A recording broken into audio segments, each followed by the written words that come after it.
So here's what we have. This steel bar hooked on, chained onto this, that's a piece of an old Ford truck under there, old flatbed Ford truck. And there's a pivot point here with this piece of wood that causes this frame to bend if I pull it out here. So I have pulled it out here with this chain and chain dog. And I've gotten it straightened somewhat. Now these long pieces, they're 9.5 feet long. They sort of tell the story of how much this is still off from front to back. Now what I can do is I can come under this with a long piece of steel and I can weld a little tab on each of these and weld a little tab down here and put a threaded rod in here and turn the bolt and pull this down and literally straighten this out to where it would be completely straight. And what I might want to do then is heat this frame with a torch back here to more or less solidify the bend, or I might not even have to do that. I might be able to just bend this enough so that when I let off on it, it's straight. So I'm sort of experimenting with that. Actually, I'm experimenting with all of this. Every step along the way is just me just sort of figuring out what's the best way to go next. So that's what I'm up to right now, figuring out the best way to go next. Yep, that's what we're working on. Let me go see what I can find down in the metal pile.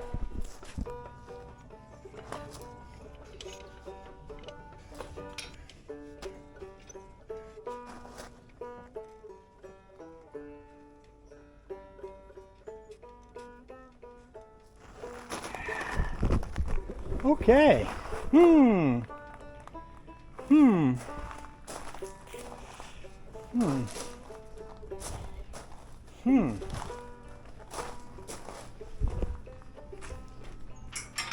So that, I can take that off now.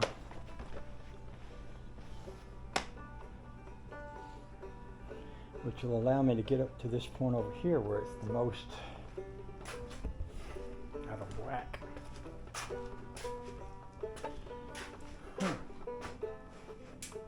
Yep, I wonder.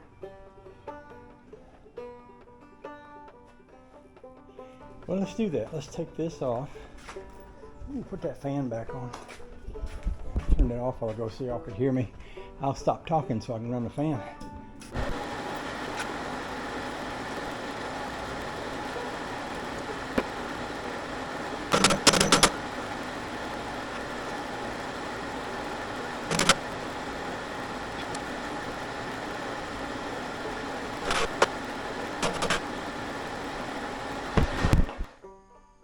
Okay, I've got the trailer straight.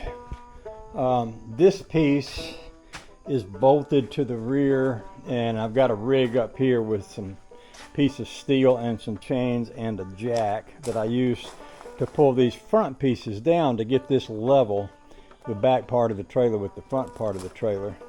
I was thinking in terms of maybe heating this with a torch or something like that, and it occurred to me that I could do something a lot smarter.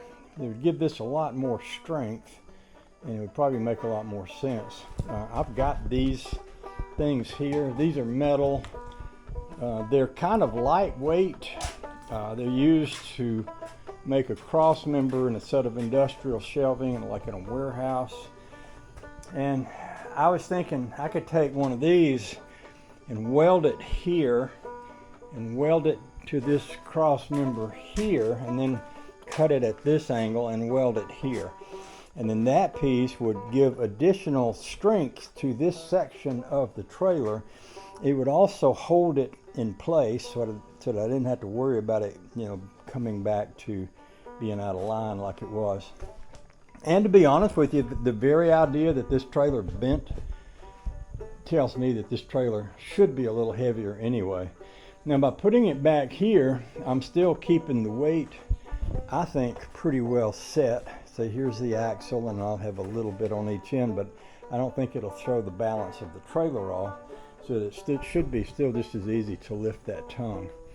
The biggest challenge is getting this to sit in place, and what I'm thinking I might do is get me a piece of I've got some farm type string, and I might make a little loop right here and slip one end in and pull the other up and tie that, make my mark, and then take it off and cut it and then put it back on, and then when I put it back on I'll clamp it underneath here, and then I'll weld it on both sides of each one of these cross members. So I'm going to get to work on setting that up. See, here's what I've done. A little string on here just to hold that up for me. One of the things I do a lot is I do things without help. There's nobody around to help me. And so I learned to do a lot of things that way because I don't have any other choice if I want to get things done. And you know, I could call a neighbor or something like that, but the reality is most of the time my neighbors have their own lives to live and they have their own things to do. I might catch them on a day when they're home, or might not. And really, you know, or I could possibly get my wife to hold one end of this for me, but you know, like right now she's taking Daisy up to the doctor. Daisy got her eye hurt a while back, and she's still getting treatment for that. So, you know, the best thing to do, the easiest thing to do, is learn how to do it yourself, by yourself. If you can do that, then you're not limited. You know, like when you want to get something done, you're not having to wait for somebody to show up or limited to have them there to help you. You can just go ahead and do it.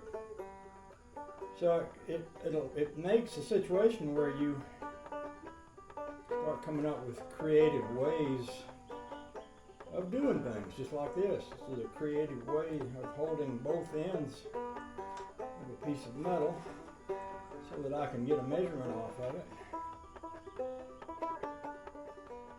which is important to what I'm trying to do here. So, now one of the things I can do in this, you notice this string is, I tied it but it's hanging a little loose. I can stick a screwdriver on the top of it and draw that up tight.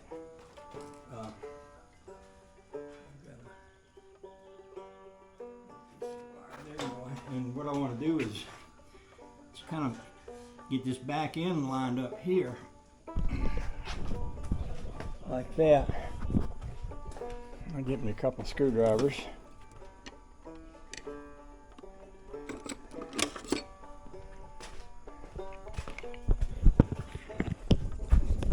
So in order to get this thing to be tight up into place here, slip this screwdriver under that string.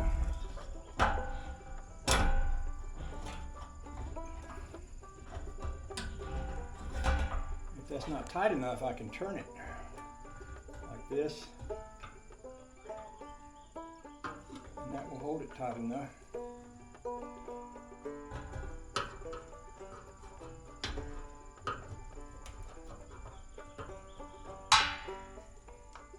Now I can make my mark right under here. Same thing over here. And that's right where I want it to be, but it needs to come up a little. I'll take and I'll slip this screwdriver under that string. And I can do the same thing over here. I can turn this a little. Draw that right up.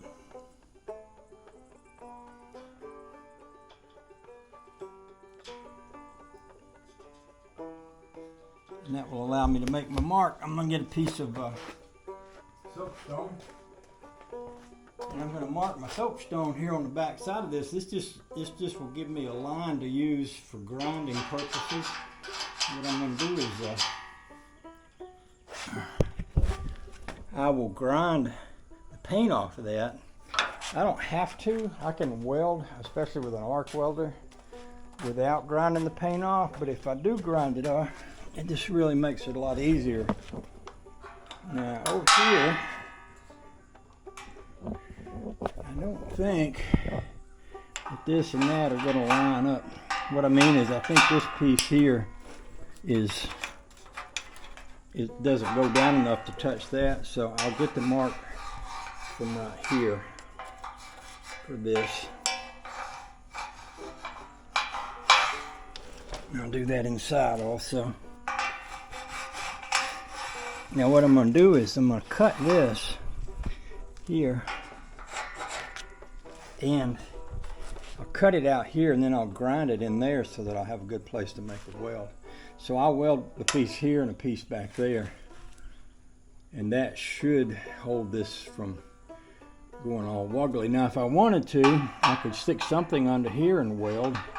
See, that under there is about that tall. I could get a little piece of a 1/2 inch bolt, slide it up in there and spot weld it in place to tie this and that together.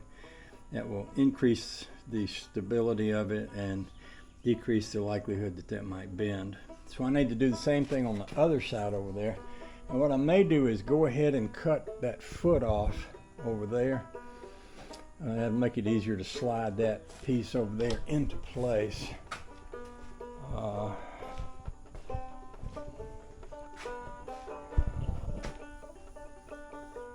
Yep.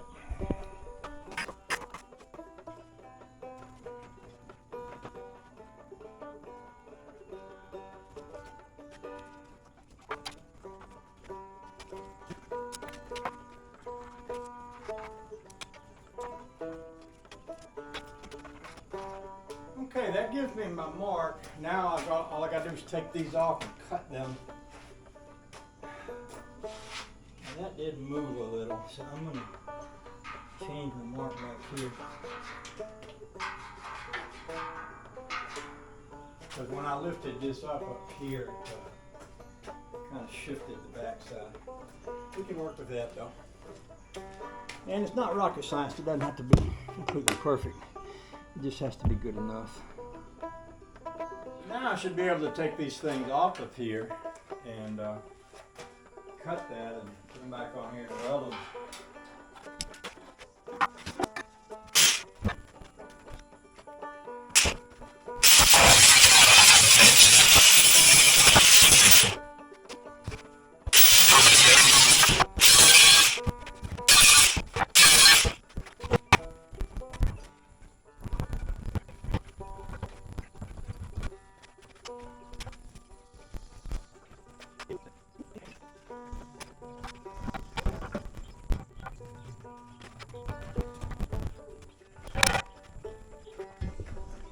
So here we are. I have this piece clamped up to here, and I've ground the paint off this lower piece.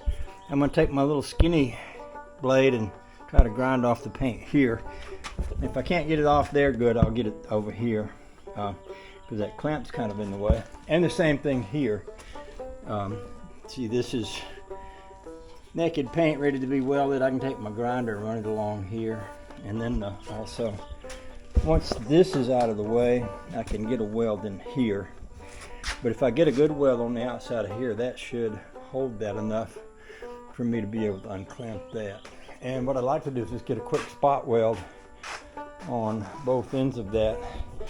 And I was also wanting to put something under here, and what I may do is get me a little piece of 1/2 inch. I've got some of these little 1/2 inch rods, screws, nuts, bolts, screws, bolts, and I could slip one of these in here and just weld that piece to the frame and to that right there. So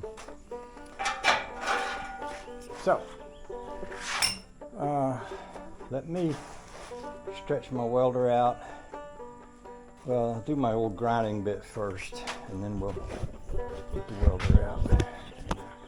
Do a quick spot weld, and then I'll do the other side.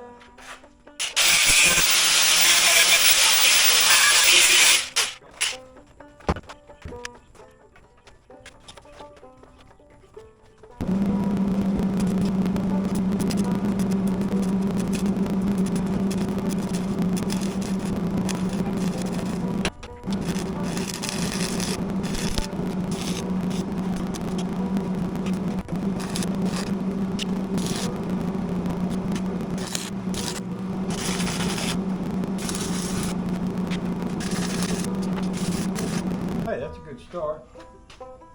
Now I will cut that other one and then we'll weld it on. And then we'll take a closer look at everything. And once we're happy with what we've got on there, I'll take this other metal off of here.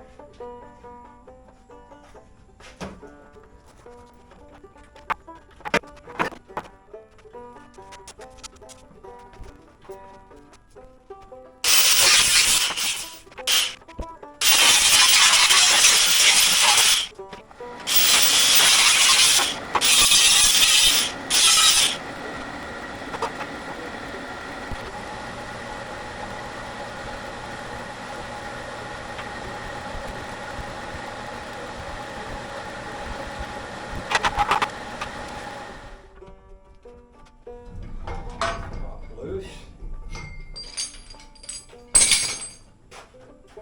This can come off.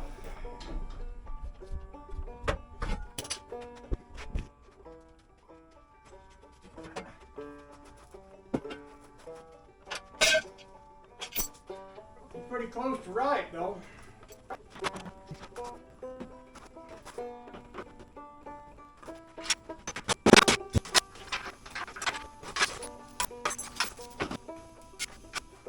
Okay then, so here we are. I could do some more welding here. In fact, I've only got one spot there, so I'll hit that some more with the welder.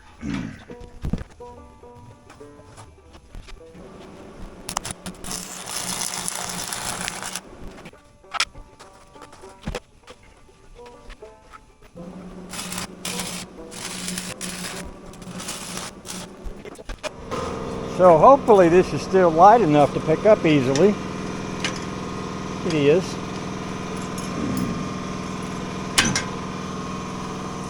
Okay. So, this might be a good time and place to go get me a sandwich.